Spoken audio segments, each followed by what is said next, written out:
Did you know that you are an alligator, a dog, and an engineer? Me neither, until I heard about the 3 brains. What this has to do with your marketing plans in this video. Welcome to DevWorld, my name is Sam.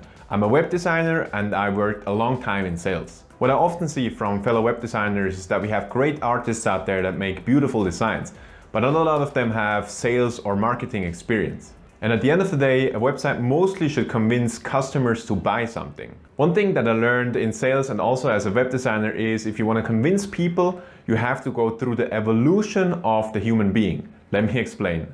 From biology, we know that the human has 3 different brain parts: the reptilian brain, the limbic brain, and the neocortex. The first brain is the physical brain. It's responsible for basic survival, found in everything from ants to cats, also to humans.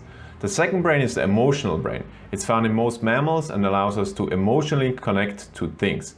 Now the third brain, the neocortex, is what makes us humans special. It allows us to think logically. But I like to refer to these types of brains as alligator, dog, and engineer. So every human consists of these 3 characters. A common mistake designers, copywriters, or salespeople do is that we only think about the logical mind.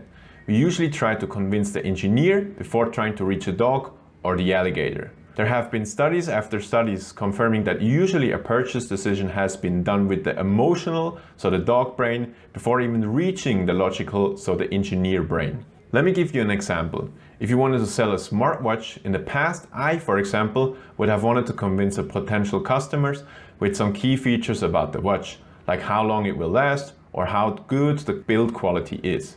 These arguments are purely for the engineer. The dog and the alligator couldn't care less about the arguments like these. So how should we promote the smartwatch correctly? So let's try the dog. Damn it, the dog is running around in circles. What should we do now? Remember that I said we have to follow the evolution. First the alligator, then the dog, and then the engineer. First we have to get the attention from the alligator. We achieve this by what we call in marketing pattern interruption. A common example is if you're on a social media site or looking at a newspaper, some article or picture grab your alligator's attention. Because they are different, extreme, funny, or just have something to it that grabs your or your alligator's attention. As soon as we have that, the dog stops running. Now we reached level 2. We can focus on the dog now. And don't worry, I will have a practical marketing example in a bit, so you have a real practical example, but let's continue with the theory. We convince a dog with emotions, so we want to target the feelings. A good example would be if we say, the smartwatch will make you experience great things.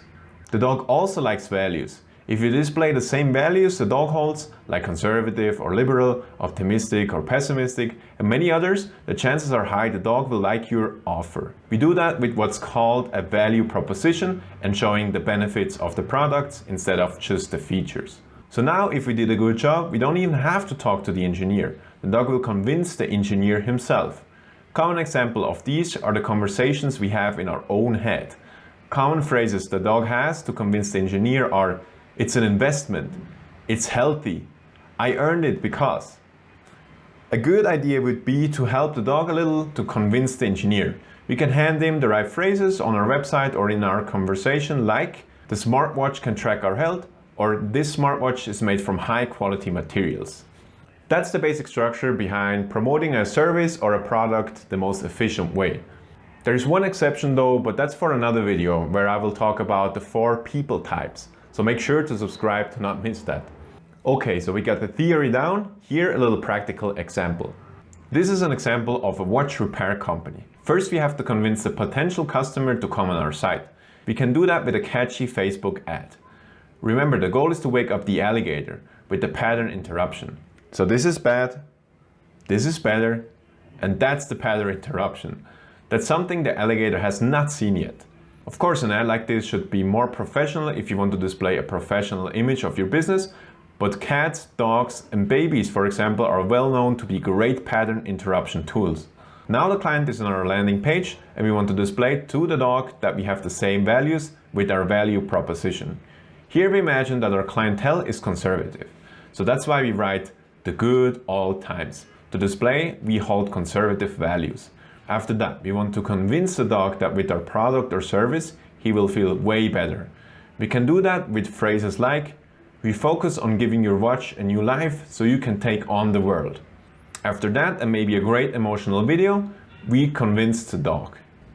In this, our service section, we want to help the dog convince the engineer with some features like best tools in the industry, long-lasting batteries, bacteria cleaning, special rust cleaning. The only thing we have to do now is to ask the potential client to proceed with a call to action. Now we can be sure we made the best possible effort to convince our potential client with this marketing strategy of convincing the alligator, the dog, and the engineer.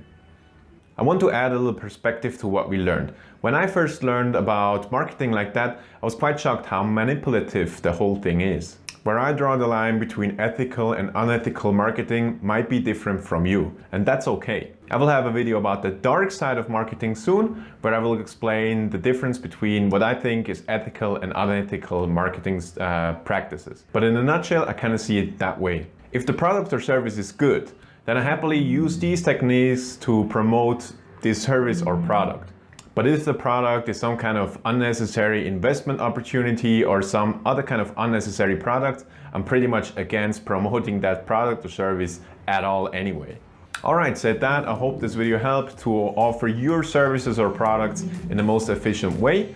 Hope to see you in the next video. If you like that video, make sure to subscribe and leave it a like. See you in the next one.